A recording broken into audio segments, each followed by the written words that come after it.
Le 12 juin 2009 représente désormais une date historique dans l'évolution politique de mon pays.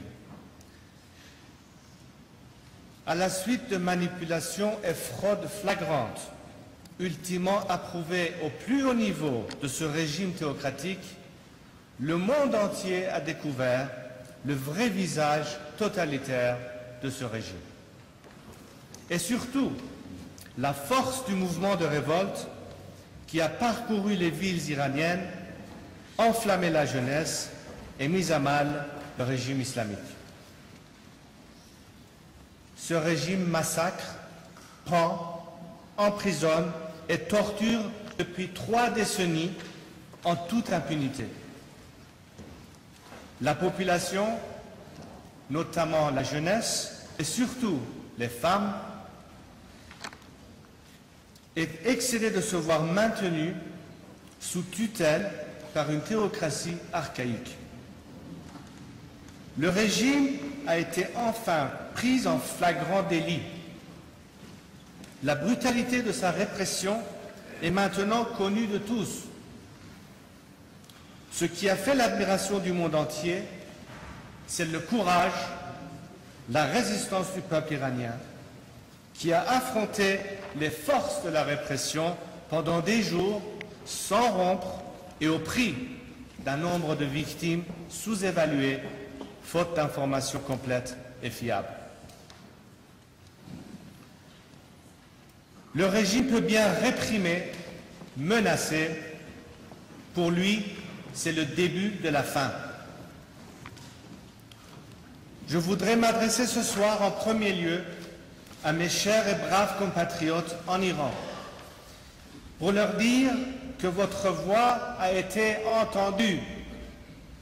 Le monde entier a perçu la clameur qui s'est élevée de tout le pays et il sait que la révolte gronde, même si la répression et la terreur se déchaînent pour réduire au silence le peuple. J'appelle les responsables iraniens, les dignitaires religieux, à quelque niveau que se situe leur responsabilité, à se détacher de ce régime illégitime et condamné. J'appelle une nouvelle fois les forces coercitives et notamment les Bassidji à ne pas oublier qu'ils répriment leurs frères et leurs sœurs. Pour parvenir à un Iran libre et démocratique, nous devons réussir la réconciliation nationale à travers une amnistie générale.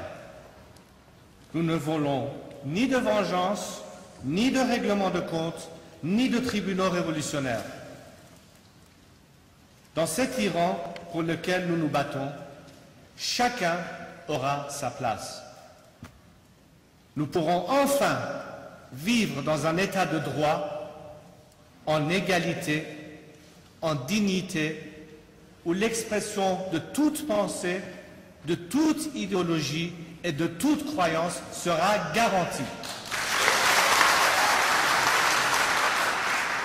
Je me battrai à leur côté pour libérer notre pays, pour qu'enfin la démocratie tant désirée soit établie en Iran.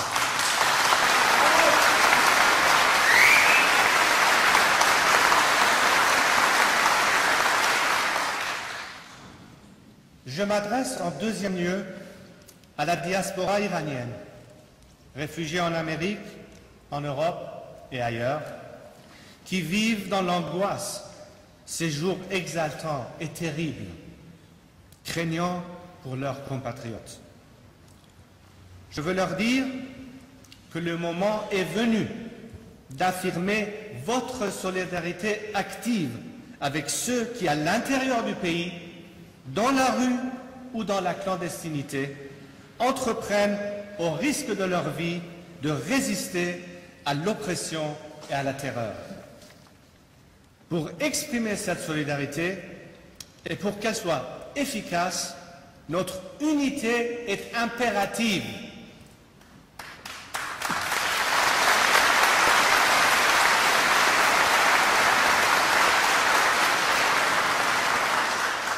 C'est notre premier devoir.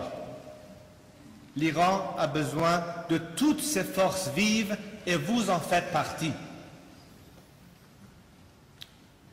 Puisse notre entente à l'extérieur de l'Iran être à l'image de celle à laquelle nous aspirons pour l'Iran de demain, faite de tolérance, de respect mutuel et de volonté démocratique. Fédérons nos efforts, coalisons nos forces. C'est le moment de prouver au monde entier que nous, Iraniens, sommes capables de travailler main dans la main et d'être de vrais démocrates.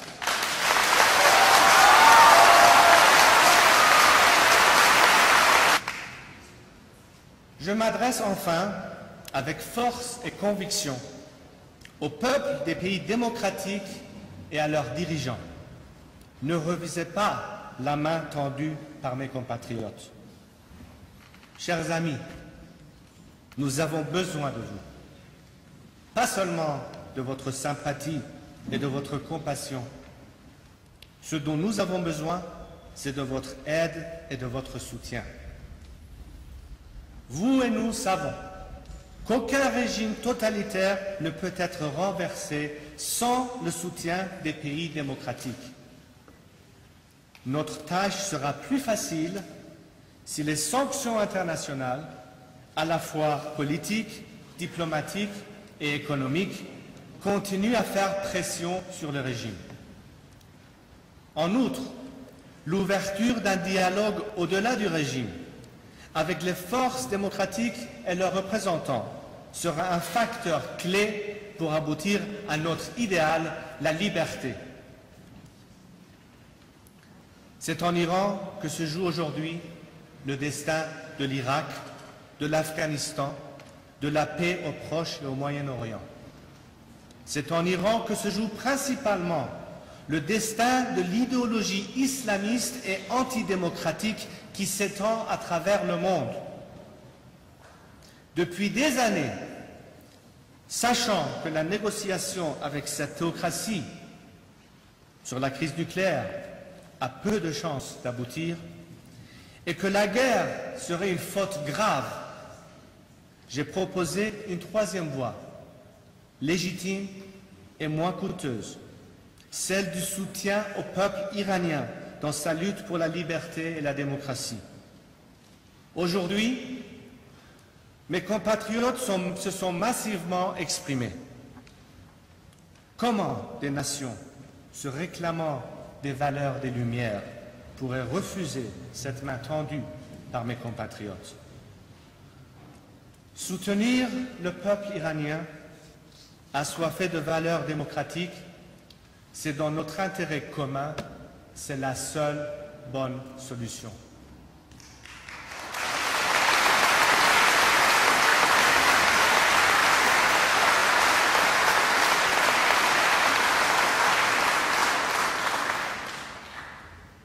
L'heure est venue d'agir. Le régime est miné par des fissures internes et des guerres intestines, ruiné par une politique et une économie désastreuses. Il y a dans l'histoire des moments qu'il ne faut pas laisser passer, des moments décisifs qu'il faut savoir saisir. Aujourd'hui, nous sommes dans l'un de ces moments qui changera la face du monde. Soyons ensemble à la hauteur de l'histoire. Merci.